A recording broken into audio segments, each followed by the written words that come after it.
Ключевые события матча в Ереване, ключевые цитаты, дорога до Тбилиси и ожидания от предстоящей игры именно здесь. Погнали!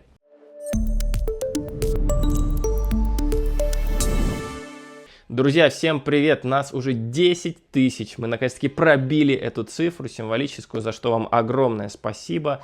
За поддержку, за лайки, за комментарии, за все. Но напомню, что в планах есть поездка на молодежный Евро Ю-21 в Словакии.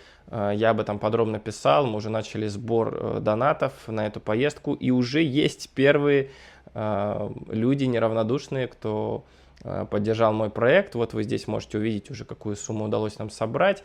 Но сбор донатов продолжается. Я поставил там 1 апреля, но в принципе Евро в июне. Конечно, мне надо как-то будет запланировать, там билеты купить и так далее. Но я думаю, что чуть-чуть можно будет продлить эти сроки сбора, и я верю, что у нас получится, ну, если уж не с помощью донатов, но с помощью ваших просмотров и лайков.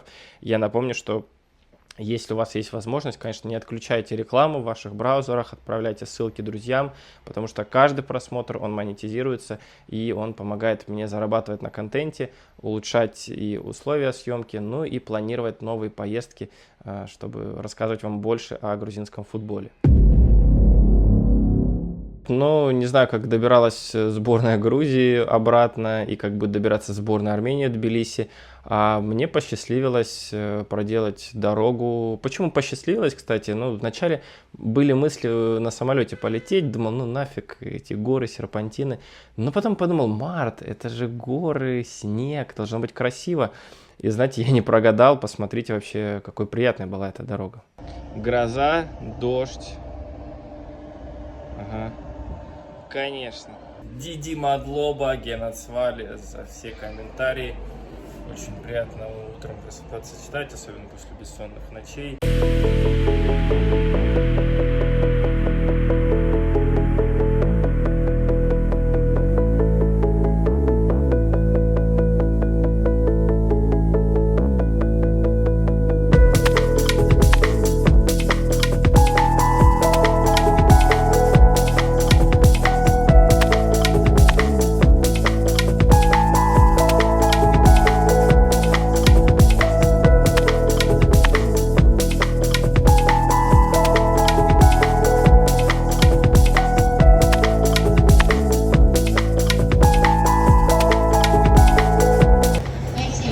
Примерно середина пути, 2 часа уже в дороге, потрясающие виды. Я очень рад, что поехал по земле, надеюсь, что вы получаете удовольствие. Вообще пишите в комментариях, стоит ли как-то расширяться. У меня были мысли немного и Грузию вам показывать, почему бы и нет. Раз уж говорим про грузинский футбол, поговорим и про природу, про достопримечательности, про кухню, почему нет, когда отсюда все идет, и отсюда и берутся грузинские футболисты. Пишите.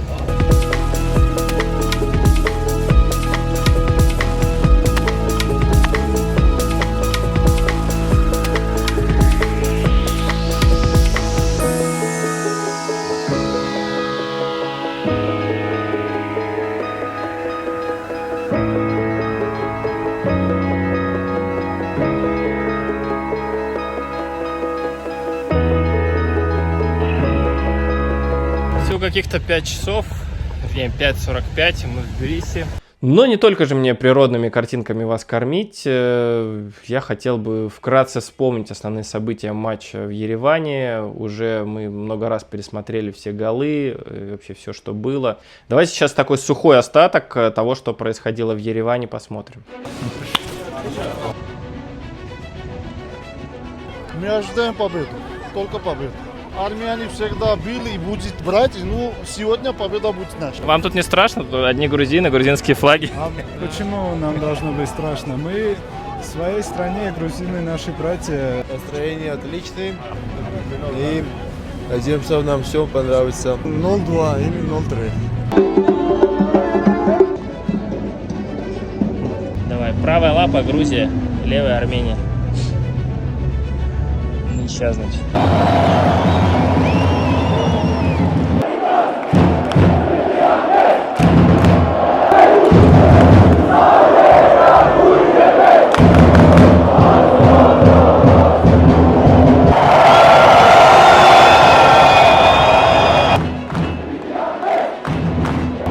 Кучарашвили, конечно.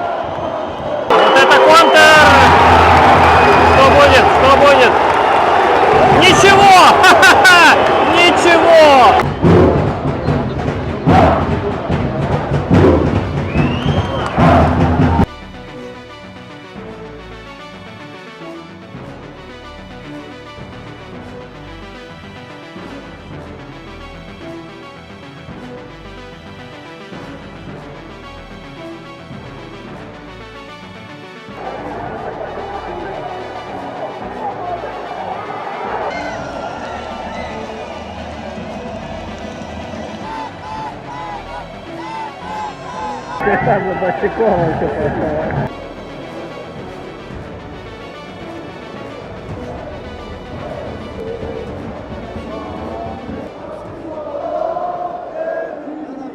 Ну и, конечно же, что говорили футболисты после матча, разошлись на цитаты интервью Отара Китаишвили и Жоржа Микаутадзе, и вот что они сказали. Всю игру нас ободряли и стояли рядом. Это чувствуется и перед матчем, и отношение к нам особое. Мы это ощущаем, и это очень радует, дает нам огромный стимул. Я очень рад первой победе. Счастлив, потому что мы выиграли первый матч. Но на этом ничего не кончается, ведь второй матч пройдет в Грузии. Насчет моего гола, что сказать, я рад. Гол посвящаю маме, это был и день падения Рима, а постараемся хорошо отдохнуть и подготовиться, чтобы в воскресенье снова порадовать наших болельщиков. Я счастлив. Приятно быть счастливым. С этой победой 3-0. Игра прошла отлично, и мы сделали важный шаг в этих плей-офф. Да, рад забить 2 гола сегодня и помочь своей стране. Ну и давайте немного пройдемся по статистике, потому что, ну, я монтировал предыдущий выпуск очень быстро, буквально на ходу, поэтому, ну, не так много там было подобной информации. Безусловно, главный герой матча Жорж Микаутадзе, который, как вы писали, хотел отомстить, доказать главному тренеру сборной Армении, который раньше работал в Аяксе, Жоржа там не баловал вниманием.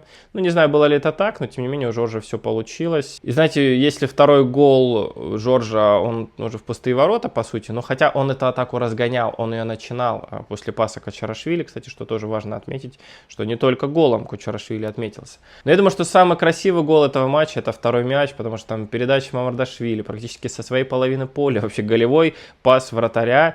Ну, как многие писали, что это первый у него в карьере такой пас, я на самом деле не знаю. Если вы знаете, совершенно точно напишите. И Жорж убежал. И мне кажется, даже сам вратарь Ченчаревич, он не думал, что с такого угла можно пробить. А Жорж это сделал, попал, еще и перекинул ногу вратаря. В итоге так он отличился. Но это был первый его гол в матче, потом случился второй. И, конечно, я хотел бы сказать пару слов про атмосферу на трибунах, про болельщиков. Вы очень много писали о том, как приняли армяне грузин, что это братья, что нужно выяснять отношения только на футбольном поле. Да, были какие-то микроконфликты у меня в комментариях, ну, куда без этого. Но, знаете, я вам скажу честно, ни в городе, ни на стадионе, ни во время матча, ни после матча я реально не встречал даже не то что конфликтов, а каких-то споров или там что-то на повышенных тонах. И это было действительно поразительно. Я раньше такого не видел, что вы вот просто бок о бок сидели люди с разными флагами, поддерживающие разные команды, активно радующийся не на секторе сборной Грузии, я подчеркну, активно радующийся забитым мячам сборной Грузии, во все горло кричащие, скандирующие фамилии футболистов, кричащие Сакартвело прямо на трибуне, где только что кричали Аестан. И знаете, это было похоже на противостояние каких-то братьев, когда вот эта активность грузинских болельщиков, ну, все-таки сборная Грузии лучше играла, сборная Грузии атаковала, она владела мячом.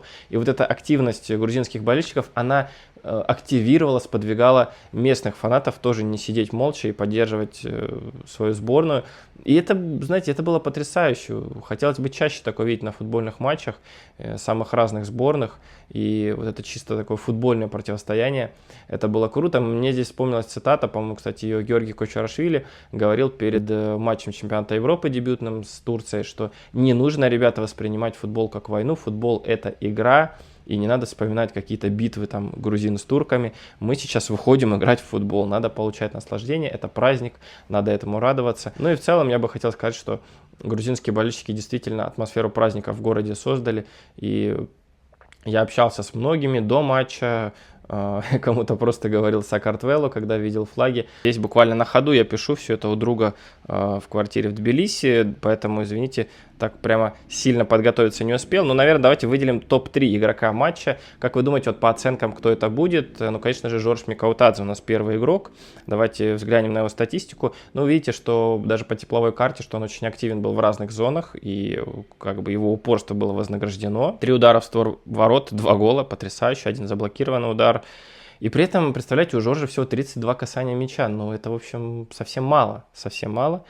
Всего 19 передач, 14 из них точные, но при этом вот такая результативность, не это ли и есть класс. Вообще, мне кажется, что вся сборная Грузии показала в этом матче класс, и поэтому добилась такого результата.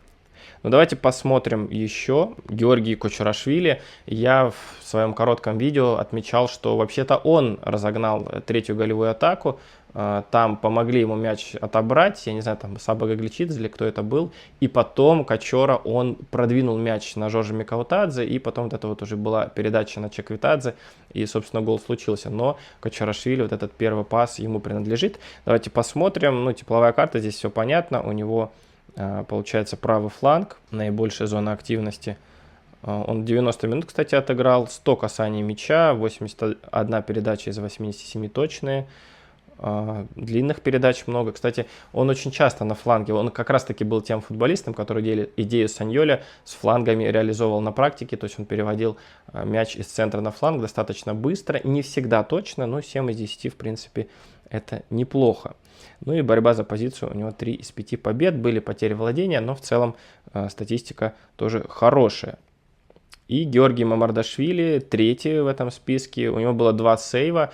Ну, я даже 1 сейв снял, вам показывал. Но я думаю, вы все прекрасно помните удар с центра поля, когда хотели Георгия перекинуть. Но не тут-то было, сказал он. Я и в Валенсии такое видал, и тут не пройдет. Ну, кстати, хотел бы еще отметить, я много говорю про длинные передачи Георгия Мамардашвили. Вот в этом матче 7 из 12 у него точных передач. Касание мяча у него не так много. Но точность пасов 78%, очень даже неплохо. Кто-то скажет, что, может быть, Армения не так сильно прессинговала, но, тем не менее, длинные передачи есть длинные передачи. Давайте Георгия здесь похвалим. Я думаю, это хороший сигнал для того, что и в Ливерпуле у Георгия получится, чего мы ему, конечно же, желаем. Но я думаю, еще отдельно стоит сказать про Сабу Гагличидзе, который вообще-то впервые дебютировал в составе национальной команды с первых минут. Да, он сыграл там какие-то 10-12 минут в матче против Чехии, но вот впервые вышел в старте, заменил не кого-то, а Гурама Кашия. Я знаю, что многие радовались, что какое-то омоложение состава происходит. У меня большой вопрос, выйдет ли сейчас Гагличидзе в ответной игре. Я думаю, что, учитывая, что Каша и Кварацхелия не играли в первом матче, конечно же, они должны появляться на поле, несмотря на результат, потому что, мне кажется, это уже, знаете, не обязанность играть за эту сборную Грузии, а это настоящий кайф и наслаждение еще на переполненном стадионе. Здесь вот недалеко, кстати, от меня, который находится, и, ну, мне кажется, что Саньоль не имеет шансов иначе как не поставить этих футболистов, но я очень хочу, чтобы он также дал шанс Георгию Заря и Георгию Гулиашвили.